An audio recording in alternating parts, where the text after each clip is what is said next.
सच्ची प्रेम कहानी। एक अमीर लड़का था जो खेत से टहलकर आ रहा था। तभी उसे एक गरीब किसान की लड़की से प्यार हो गया। लड़की सुंदर होने के साथ साथ काफी समझदार थी। एक दिन जब लड़के ने उस लड़की को बताया कि वह उससे प्यार करता है और उससे शादी करना चाहता है, तो लड़की ने कुछ सोचने के बाद उस लड़के को शादी करने से इनकार कर दिया, क्योंकि वह गरीब परिवार से रिश्ता रखती थी। लेकिन कुछ समय बाद जब ये बात उस लड़के को पता चली, तो उसने लड़की के माता पिता से बात की और उस लड़की को समझाया कि मैं तुमसे प्यार करता हूँ। काफी समझाने के बाद वह लड़की मान गई और दोनों की शादी हो गई। शादी के बाद लड़का उससे बहुत प्यार करता था। दोनों का दाम्पत्य जीवन काफी अच्छा चल रहा था, लेकिन कुछ महीनों बाद लड़की को चर्म रोग स्किन डिजीजेस हो गया, जिसके कारण उसकी खूबसूरती ढलने लगी। अब लड़की को यह डर भी सताने लगा कि उसकी खूबसूरती ढलने के कारण कहीं उसका पति उसे छोड़ न दे। लड़की उस चर्म रोग को ठीक करने का हर संभव प्रयास कर रही थी।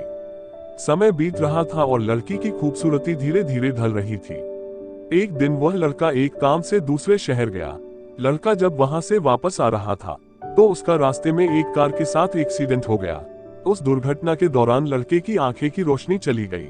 इस दुर्घटना के कुछ समय के बाद उनका जीवन फिर से सामान्य और सुखी बीतने लगा। वह लड़की चर्म रोग की वजह से दिन प्रतिदिन कमजोर और बदसूरत होती गई, लेकिन पति अंधा होने के कारण उनका दाम्पत्य जीवन ठीक चलता रहा और दिखाई न देने के कारण वह लड़का उससे पहले की तरह प्यार करता रहा। कुछ सालों बाद बीमारी के कारण उस लड़की की मृत्यु हो गई। पत्नी की मृत्यु होने के बाद वह लड़का अंदर से दुखी हो गया और वह शहर छोड़कर जाने वाला था। तभी उसके पड़ोसी ने उसे सांत्वना देते हुए कहा, अब आप तो अपनी पत्नी के बिना अकेले पड़ जाएंगे।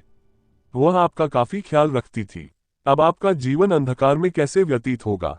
तब उस लड़के ने अपने पड़ोसी की ओर देखा और गहरी सांस लेते हुए कहा, मैं कभी अंधा था ही नहीं, लेकिन मैं यह सोचकर अंधे होने का नाटक करता रहा कि कहीं मेरी पत्नी को उसकी बीमारी और बदसूरती के कारण यह ना लगे कि मैं उससे प्यार नहीं करता। इसलिए मैं इतने सालों तक बिना कुछ कहे हुए अपनी पत्नी की खुशी के लिए अंधा बना रहा।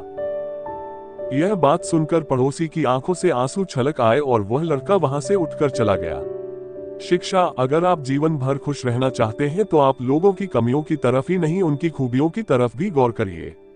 आपका जीवन आसान हो जाएगा। कहानी अच्छी लगी हो तो वीडियो को लाइक और चैनल को सब्सक्राइब कर देना।